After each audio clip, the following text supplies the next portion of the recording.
Welcome back to Special Friends Podcast. My name is Mary Santora. I'm Sara Huntington. We're going to give a trigger warning up front because this episode we're going to talk about weight gain, weight loss, dieting, working out, relationships, how it affects that. So I feel like that just needs to be upfront if that's something you're not comfortable about. Everything. We are obviously not doctors. We are not personal trainers. Yeah. We are not people. I almost have my group fitness instructor license. She has been taking classes online to become a group fitness instructor. But what we're saying is But also it does say, do not give any nutritional advice. That's like the main thing it says. It's like, do not give anyone any nutritional advice. Ever. Yeah. And I'm like, but I'm close. So let's start with that. We are going to be talking about sensitive subjects. We are giving our opinions, our personal experiences, what has worked for us, what has not worked for us. So in the first minute of this podcast, I want to make it very clear that we're not telling you to lose weight. We're not telling you to gain weight. We're not saying your relationship is doomed. We're not saying you're a fat piece of shit. We're talking about our lives and our experiences. Okay. Did I leave anything out? I don't think so. I just want to make sure I feel like you have to be uber clear about that these days because people are going to find something to be like, well, I've never caught a calorie. And it's this is not for you. Diet culture. Like, fucking chill. Yeah. Let's start with that. Yeah. So last month, I recorded my sets up in Fort Collins, Colorado, which is an incredible club. If you're anywhere near there, go to the Comedy Fort. It's my favorite place. Outside of Hilarities in Cleveland, it's my favorite club in the country. It is so much fun. It's run perfect. The crowds are great. And I am slowly releasing this material. The full clip is up on YouTube already. It's only been up for like a week. It already has 10,000 views. And I've done no promotion of it. That's amazing. So it's about me gaining weight. I've gained 20 pounds in 1 year living in New York. And that's basically what it's about. It's about my body changing and how I feel about it and how my experiences are a little bit different. And I've been putting the clips out on social media and people are just crazy.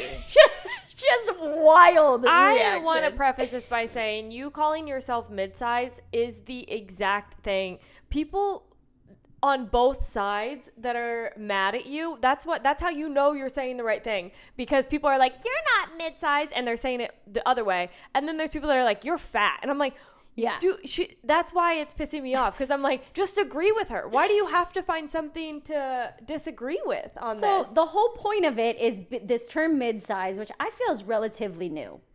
It's not always been around. And I say this in the set where I was like, we grew up in the 90s and 2000s where I feel like I weigh about 150 pounds. I'm 5'2". So I'm a size pants 10, 12, medium, large, sometimes extra large. And like, this is a medium, but it's meant to be tight, like that kind of thing. More comfortable in a large shirt for women, 10, 12, 31, 32, however your sizing works. And the definition of midsize is literally sizes 10 to 14. Yeah. That's it, yeah. Which is exactly where I am. Yeah. And so the whole point of putting this material out is that like women in the middle are kind of shit on because we're not small, which is called like straight sizing, which would be 0 to 8. And we're not plus size. Like people look at us and they do have an opinion. You walk into a store and they're like, yeah, you don't really know what to do with this body type. Yeah. And that's like the whole point of this entire set is to draw attention that like it kind of sucks because I think most of the country is shaped like me and most of the country has these feelings of being stuck in the middle. You don't really fit one way or the other. The skinny people think you're fat. The fat people think you're skinny. And you're sitting over here like, yeah, I'm like an average build. Yeah. And I don't know where I belong. And it makes you uncomfortable on both sides because when you're with like your bigger friends, because I also... when I started losing weight, I was like size 8 to 10. So like I was hitting that stage where it was like my friends that were in really good shape, I'd be like, oh, I'm just like so much, I can't fit in your clothes. Like I feel disgusting. Like, and they'd be like, girl, you look so good. What are you talking about? That's exactly what Sara does to me now, by the way. Just so everybody knows, she's describing our relationship because little Miss Four is like, but you just look like a 6 to me. But like now that I'm like saying it, I get what they were saying because I remember my friend Ashley, who's just like teeny tiny all the time, where I was like, I've gained a lot of weight. And she was like, I can't tell. And I was like, you're lying to me. Right. You can tell. But I feel like that with you sometimes, even just before we decided to record this, where I was like, I get it that you're not doing it just to be nice, but you do see me every day. Exactly. And so you wouldn't notice if I put on 5 or 10 pounds. Yeah. You know what I mean? Over the course of several months. Like it's taken 18 months to gain 20 pounds. So that's a pound a month. Yeah, you would not recognize that. I'm not and I tried to explain to you, I was like, when I explain you to people, when I talk about you to other people that don't know you or they barely know you, I've never been like, you know, she's like kind of chubbier or like she's kind of heavier. I've never described you in that way at all, even at mid-size. So in like looking back with my friend Ashley, where she told me I didn't gain weight, I'm like, yeah, but you see me every day. Right. So maybe to you I look the same, but if you haven't seen me in a year, yes, after COVID, if you hadn't seen me in a year, you would have been like, she got thick. Okay. Yeah. Like, and I didn't even notice it until I'd get comedy pictures back. I would get pictures of me on stage back, and I would be like, yeah. Like when I put on that outfit, that's not what it looked like. That's not what it looks like in my mirror. Like. Yeah. I can tell you that much. Yeah. But so that's kind of like the whole thought process behind this chunk, pardon the pun, this chunk of material was like, I am learning how to accept that this is what my body looks like existing. I am not working out how I should. I'm trying to get rid of the word should, whatever. I'm not working out how I'm used to. Yeah. It's not consistent. I'm not meal prepping. I'm not counting calories. I am literally existing, and this is what my body looks like. Right. So over the course of the year and a half, trying to accept that, like, it's okay. That, like, yeah, you're not as small as you've been. You're not as fit as you've been. But if this is not as bad as it gets, but if this is what you're like default, right, not bad. That's not bad for a default. Yeah, you know? It's not. I think it's kind of harder when you know what you could look like when you like try really hard. When you're like locked in. But it's also like there's some people their default is really heavy. Yeah, and that. But there's a part of me that's like, is that easier though? If your default was always heavy. Yes. If you grew up a chubby kid and you just carry extra weight, that's who you are. Is that almost easier because it's like going blind? Would you rather be blind your whole life? Yeah, I'd rather be blind my whole life. Or you don't want to know what it's like and then lose your vision. That sucks. Yeah. Yeah. I don't know. It's hard to say because both of us our default is thin. Yeah. We've been tiny. You're a gymnast. I was a cheerleader and a dancer. Like, we've been fit our entire lives. And then you had a period where you got big. This is my second time where I've gotten big and bigger. I'm not going to correct myself. I gave the preamble at the beginning. I'm going to speak freely, whatever. I'm not worried about offending you. I'm talking about my goddamn body. That's the other thing that's so crazy to me is that I know putting up videos that talk about my body, I'm opening up discourse about my body. Right. And that doesn't bother me. When I'm like, yes, that's the whole point of this is to open the discourse where it's like, look at this. There's 700 comments of people fighting with each other about whether I am fat or not. Yeah. And that's the whole point. Which is so crazy because the majority of the people should just agree with you. The majority of America should agree with you. The majority of America is between a size 8 and 12. Yeah. So it's like, why are there people on it's both not bigger. sides? Yeah. But like, I would say like that's average. Again, yeah. Why it's called mid-size. It's like, why are you arguing? This is what most people look like. Or they're big, giant, old men with a white goatee. They're like, I think you're fat. Don't nobody ever gonna love you. And I'm like, brother, get the fuck out of my Facebook comments right now. But I will say the best part about it is that when that guy does comment, what I've seen is there'll be 72 replies of people posting his picture. I don't even have to say anything. People coming to my defense like, who the fuck are you, you crazy old man? Well, yeah, like, that's because men have never had to care as much about their bodies. They haven't. They just straight up haven't. Like, women fall in love based off personality and men fall in love based off looks. Mm-hmm. And so that's why if you hurt a girl, the best way to hurt a girl's feelings is to attack her body. And that sucks. Or her face or what's wrong with you. If you tell a guy like you're fat and ugly, he's like, yeah, and you still like me. So like, here you are having sex with me still. So that's on you, babe. Yeah, like, this fat ugly bitch. Yeah. Well, and then the way to cut down a man, they don't really care about their looks. So you say things like, this is why your dad was never proud of you. Mm-hmm. Whereas like, yeah, I know me and my mom been fighting my entire life. If you tell me my mom's not proud of me, okay, I know. She's also a dumb bitch, you know? But if you tell a man like, this is why Tom got the promotion over you because you don't even work hard. Yeah. That will destroy their soul. Exactly. And it's just societal differences. So it brings me to the point of when Brian and I got together, and another preface. Let me preface this by saying everything I'm about to say is probably 90% my own insecurity and 10% things Brian has mentioned.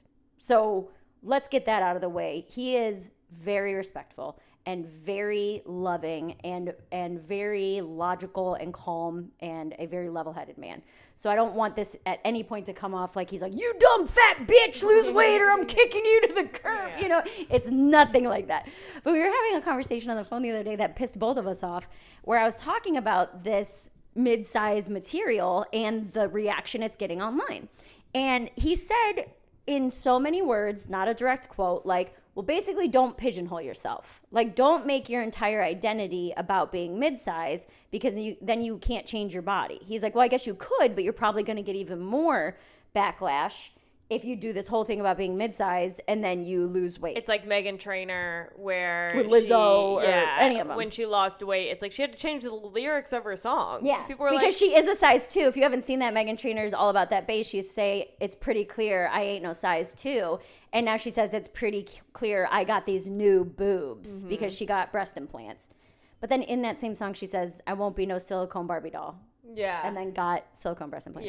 Yeah. Anyway, but that's your body, your choice. Do whatever the fuck you want. So in so many words, he was like, yeah, basically don't pigeonhole yourself because you don't want people to be mad at you if you decide to lose weight or when you lose weight. And he's like, you don't want to be like the big girl comedian forever. And I was like, well, I didn't plan on it. I was just saying that, like, I like this chunk of material. I hope it does well. People are acting crazy about it. And I don't know if it was a misunderstanding or if my insecurities were reading too far into it, because Brian and I have had conversations from the very beginning where he has described being attracted to thinner girls, that he would actually rather have you on the skinny side than the thick side. Right. There is nothing wrong with that. That's your type. That's what you're attracted to. When Brian and I met, I was probably between 125 and 130. That's how I feel about guys. I'd rather them be on the way too skinny side. Oh, no. That doesn't bother me. I mean, we've talked about this. I'll date a little twink. See, I don't like that at all. I would rather you be a little chubby than a little skinny. Oh. And so when Brian and I got together... It's type, you know? Uh-huh. It's just your type. It's just what you like. It's just what you're naturally attracted to. So when Brian and I got together, I was between like 125 and 130, fit though, pure muscle. I was shaped a lot like Sara. You know, I had abs, I had, quads, muscles, very strong. And he liked that. That was what he was attracted to. So now, 25, 30 pounds later, I get insecure and I wonder, is he still attracted to me? And I've asked him where I'm like, do you have a problem with the way that I look? And he'll say like, no, I love you. And he's like, but I have told you that I am more attracted to thinner women. And it's really fucking hard to hear because it's not him attacking me. It's not him saying, I think you're fucking fat and gross. It's him saying, I love you, but yes, you're bigger than what you used to be attracted to. Yeah, what you typically would be attracted to type of deal. And again, this is mostly me reading into what he was saying. But he has said, yeah, I've been upfront about the fact that I'm into thinner women. Mm-hmm. And so it's just an interesting and very delicate and very uncomfortable place to be because I feel like he has a right to feel that way. If Brian were to come to me and very blatantly say, hey, I'm not as attracted to you as I used to be, I think that he would have a right to do that. But how would that make you feel? And this is where it gets delicate because I can logically understand it and still have it hurt my feelings. Right. Where it's like, I love you and I know you love me, but that's valid. Yeah. You know? Yeah. It's so tough. It's such a tough situation where it's like, I get it though. 30 pounds is a lot on a 5'2" frame. And if you like people to look a certain way, I kind of almost put it to no difference as if I were to dye my hair black and he was really into blondes. Mm-hmm. He'd be like, yeah, I still love you, but I prefer you as a blonde. Yeah. It's the same thing to me, but because it's my body, it's so delicate.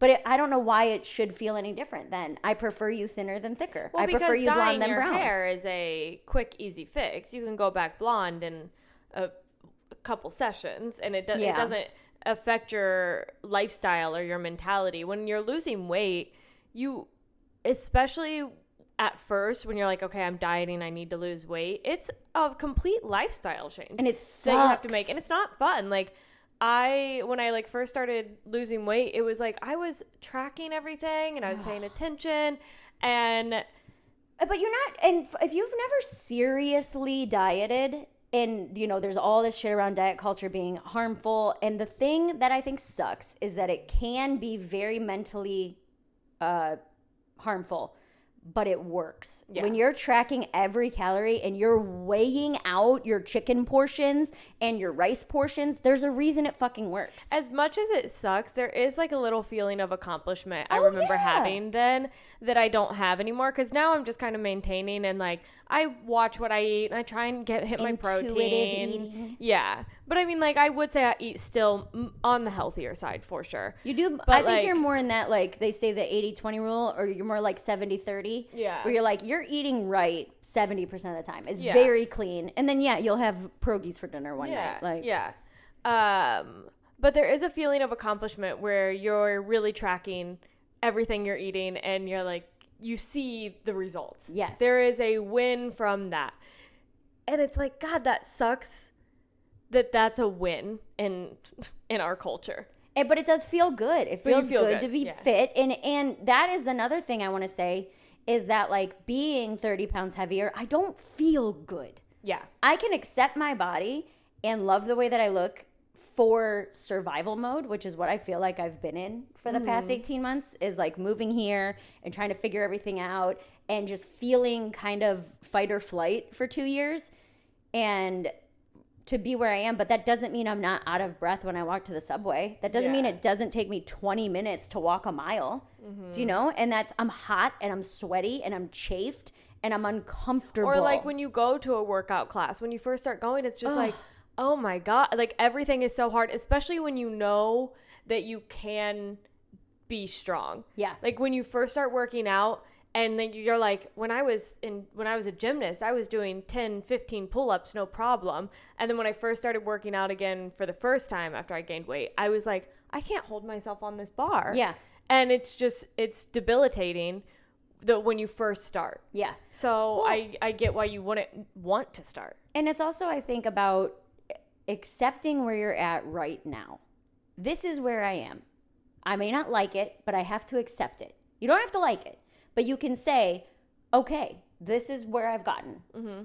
Do I want to change it? Yeah. Am I actually happy here?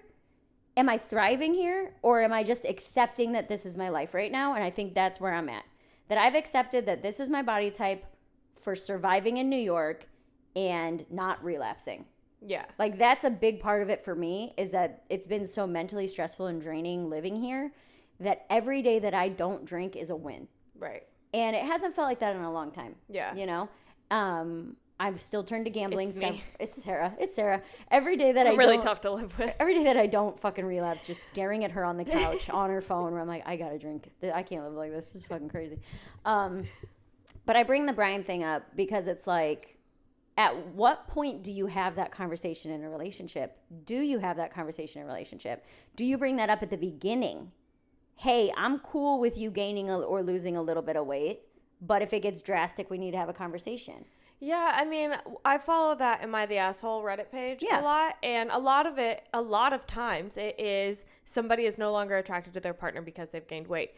And I always see both sides. Mm-hmm. I'm always like, no, I get it. If you're with a different person than what you were attracted to at the beginning, maybe I'm a little bit shallow, but I think, especially for men, I think they do care about looks, unfortunately. They're so visual. Like, even sexually, like, girls can listen to an audiobook and come. I have masturbated to my thoughts. Yes. Yeah. Like, yesterday. Yeah. Like, I didn't even feel like, sorry, you weren't here. It wasn't even like I wanted a specific type of porn to watch. Yeah. I was just, like, thinking about a scenario, and I was like, well, that'll work. Yeah. You know? Where guys have to, like, see something. Yeah. That's why the porn industry is so important to men, and it's not really to women. Like, so when your body does change, I do understand where it's like, well, yeah, I was, sexually attracted to this body type. And right.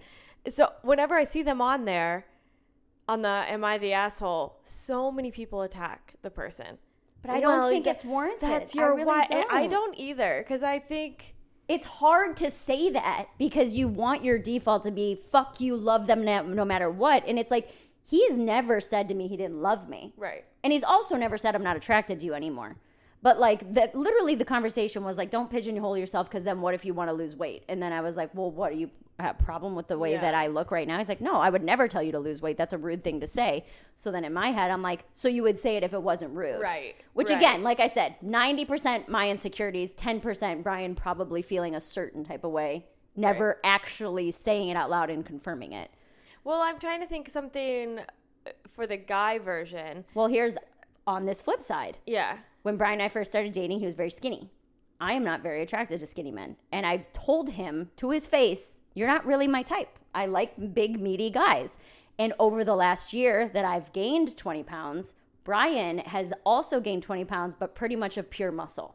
So Brian's at this point in his life where he's very fit. He looks really good. And I think he's like feeling himself on a different level for the first time because he's never been muscular. He's never had like, he's got tattoos too. So when he wears his little white t-shirts and his biceps with his tattoos, I know he loves the way he looks, right? And I'm also more attracted to him than I've ever been. So because I like a more muscular, meatier build, so I'm more all over him where I'm like, you're fucking gorgeous. You're so hot. Send me a picture. Like take your shirt off. Like I'm treating him like a piece of meat. And as much as he says he doesn't like it, I know that he does. Yeah. I bought him those tiny little hoochie daddy shorts that are like 5 inches. And every time I'm home, I'm like, go put your little gray shorts on. I heard him because you gave him to them over FaceTime and he was watching them. It was on Father's Day, He was like, why'd you get me these? They're tiny little gray hoochie daddy shorts. And you were like, you said you wanted them at Kohl's. And he was like, did I? Did I say that? He wanted them. He wants to be like a hot, fit dad. And I know that. And he is. And so that's like, I think the flip side of it is that he's feeling his best and I'm feeling my worst. Definitely. Physically.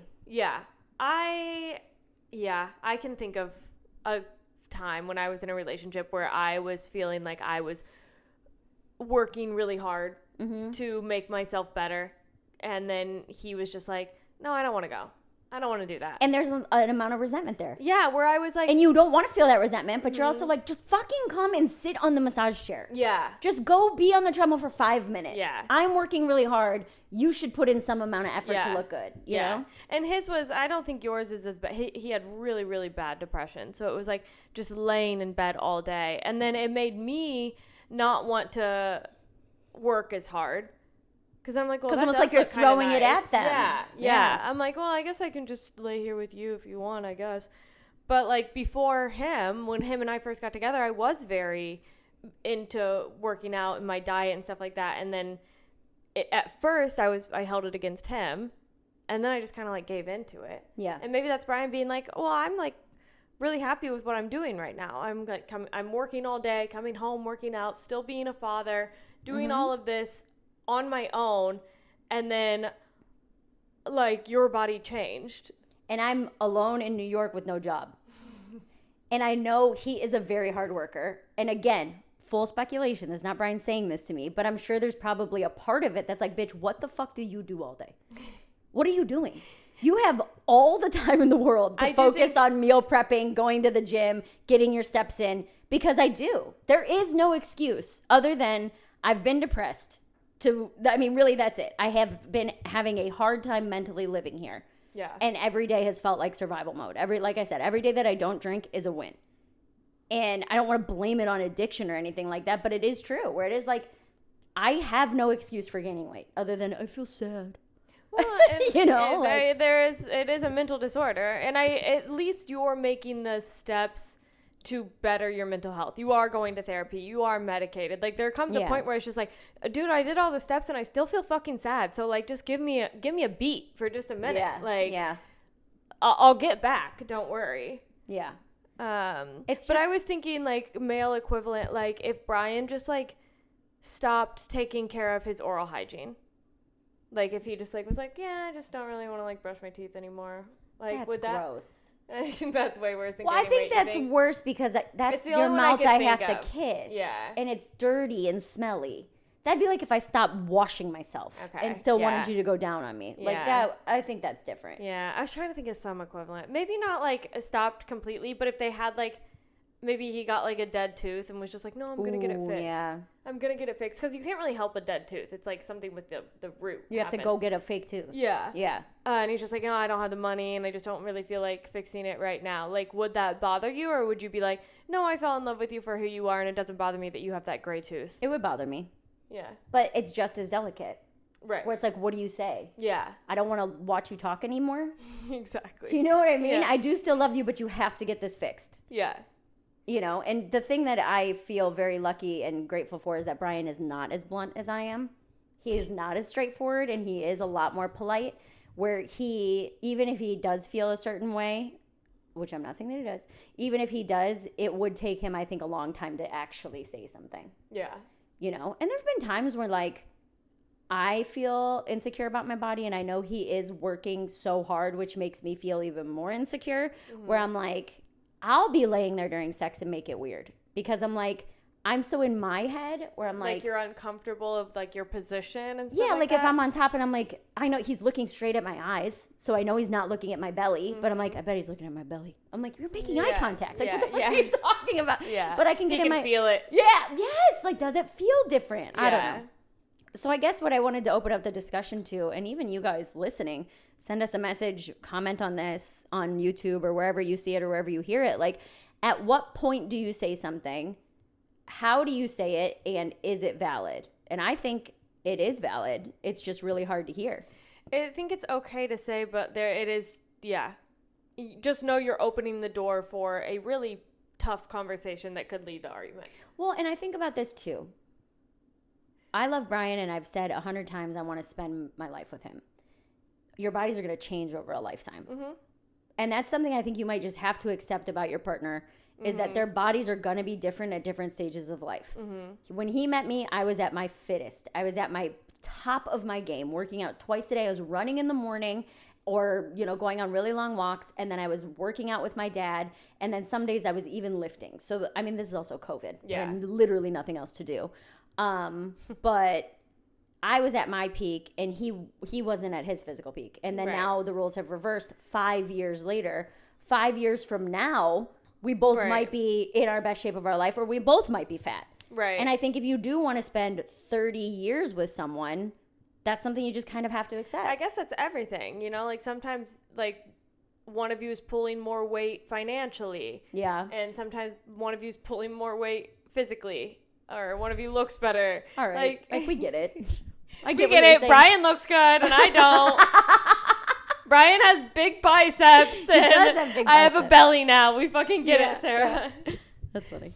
Well, I mean, like, I guess leave Brian out of this. Like, do you want to lose weight? Like, are you happy or no? Because I feel like sometimes you go back and forth where you're like, I'm okay with it, I accept it, but I wouldn't say I'm happy. That's exactly what it is. I'm okay with it, I accept it, and it's because this weight and this body is what I feel like I'm surviving. I'm not actively trying to change it and accepting that this is what my body looks like just existing. I'm like, I can accept that.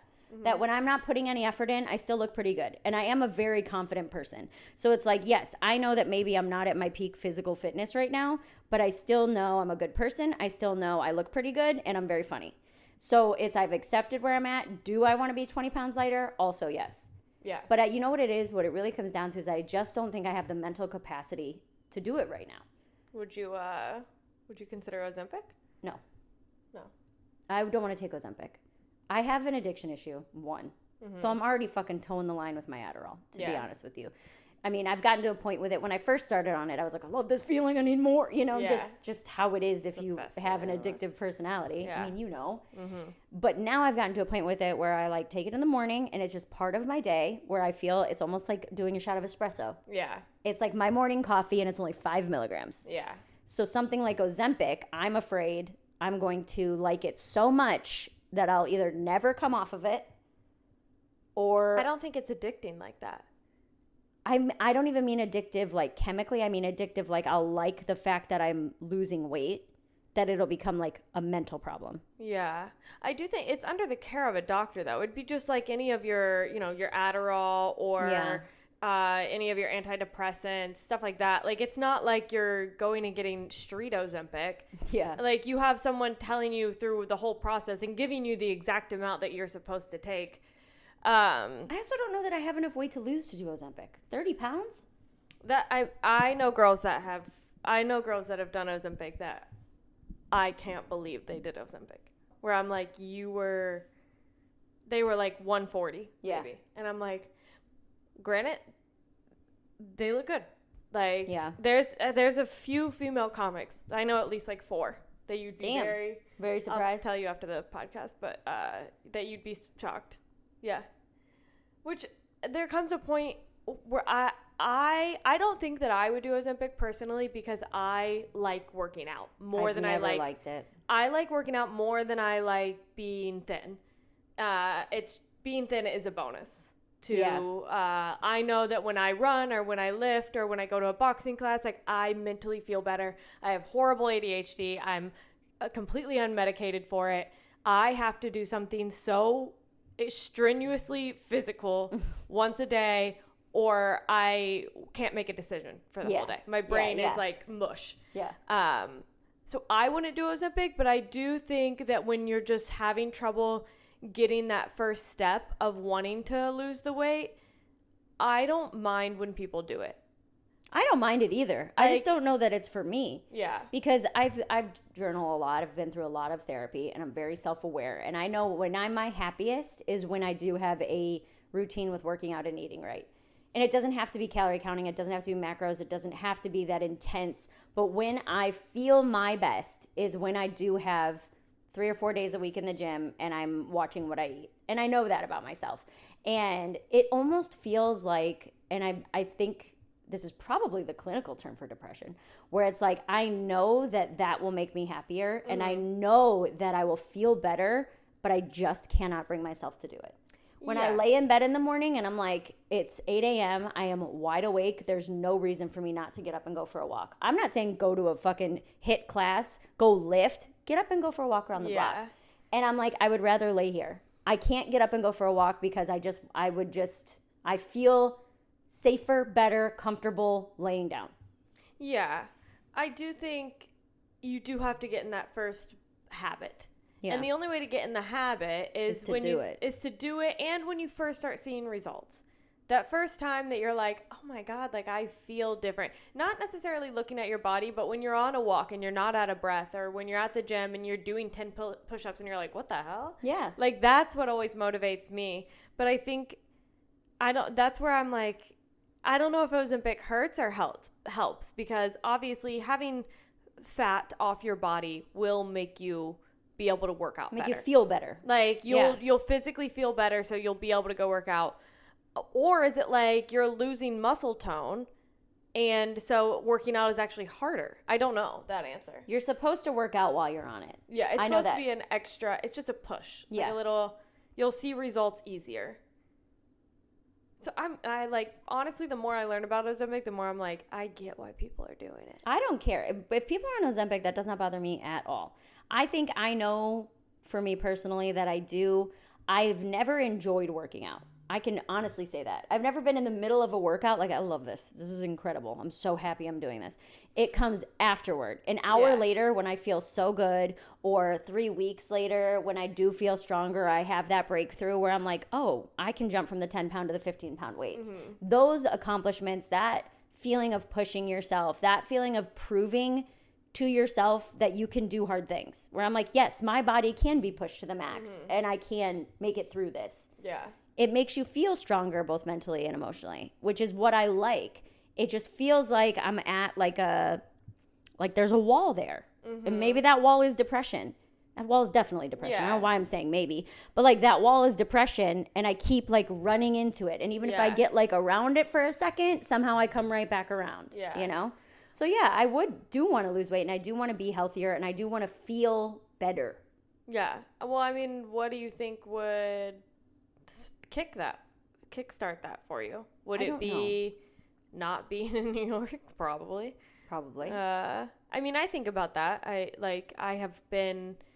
I've tried to keep my routine that I had back home because I know it's so important. But a lot of days here, like I feel like my social media just started taking off again the past like 3 months because the first year that I was here, I wasn't funny at all. Yeah. I was like just in pure, every once in a while I'd have a little moment, and it's normally when I left for a week and I came back and I was like, oh, I feel so good. Like I feel like my brain chemistry is working again. But a lot of times when I'm here, I'm just like, I don't feel funny. I don't feel mentally well. Luckily, I don't feel mentally well. Yeah. I feel like every day is such a struggle mentally. Yeah. The other day you got home at 8 o'clock, 9 o'clock, and you're like, what are you doing? I'm like, this is the third movie I've watched today. Yeah. Because it was the first day sitting and binging 3 Final Destination movies in a row. Don't know why. That's where my millennial brain went. But I was like, I need to see people get impaled by a log truck right now. Otherwise, I'll never feel fine. But it was the first day in like 2 weeks that I felt like my brain turned off. Because I was just so engulfed in the movie and I made myself pay so much attention that I wasn't laying around worrying. And that's the fucking flip side to depression is if you're running or you're lifting or you're at a workout class or you're on a walk, you can't focus. Yeah. You can't let your brain spiral. Isn't that so horrible that sometimes it's like but sometimes it's like when you're doing the worst thing for your body is when your brain will finally shut off. Yes. Like it's why I like drinking and gambling and doing drugs because my brain shuts up. I don't really drink anymore. It wasn't when I was drinking, but what day was it? It was one time. I've been hungover once since we've been here. And I remember that day, I laid in bed all day. But, like, there was a part of me that I was like, oh, that's why I miss this. My brain shuts off because I can't think of anything. I'm just watching movies just, like, every once in a while, I'd be like, you're a piece of shit. Yeah. And then I would stop caring about it. But, yeah, there's a part where I'm like, oh, the worst thing that I could have possibly done for my body, which is drink until I can't get out of bed the next morning. But there's also that little part of you that was like, this feels kind of nice. Mm-hmm. Like my brain is mush. And like the day before that, I watched 6 episodes of Squid Game. They're each an hour long. Do you know what I mean? Where it's a vicious cycle that has to be broken, but feels impossible to break. I feel like New York is one of the best places in the world creatively if you're putting in the effort to reach out to people. Hey, do you want to make this sketch? Hey, do you want to do this? Like, if you're putting in that effort, it can be so good, but I think it just takes time to get to that level of, like, trust with people. Mm-hmm. You want to make sure you're not stealing other people's sketches.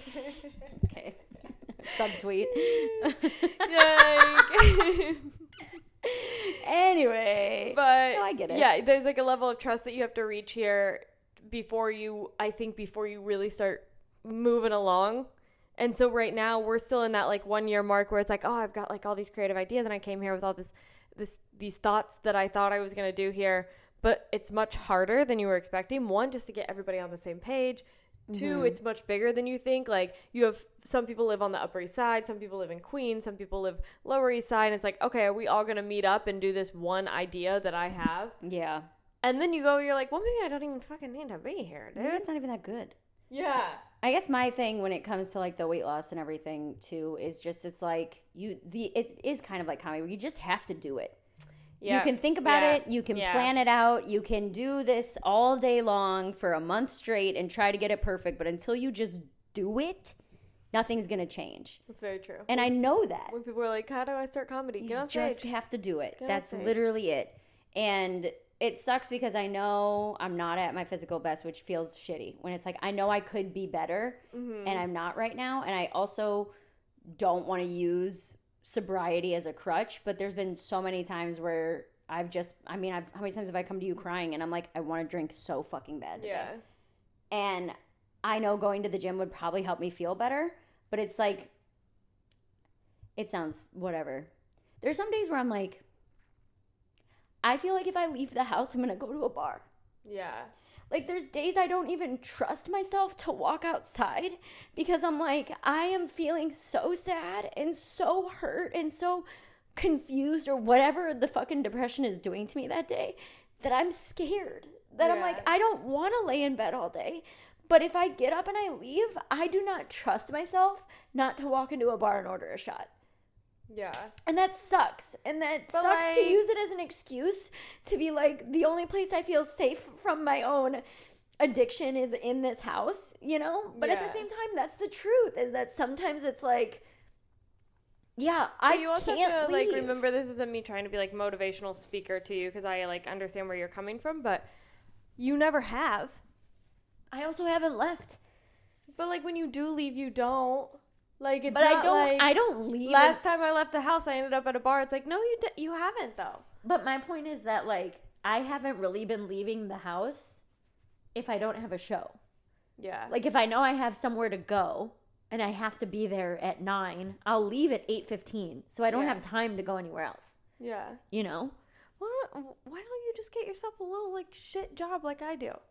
When Because you I don't care about that gets you out of the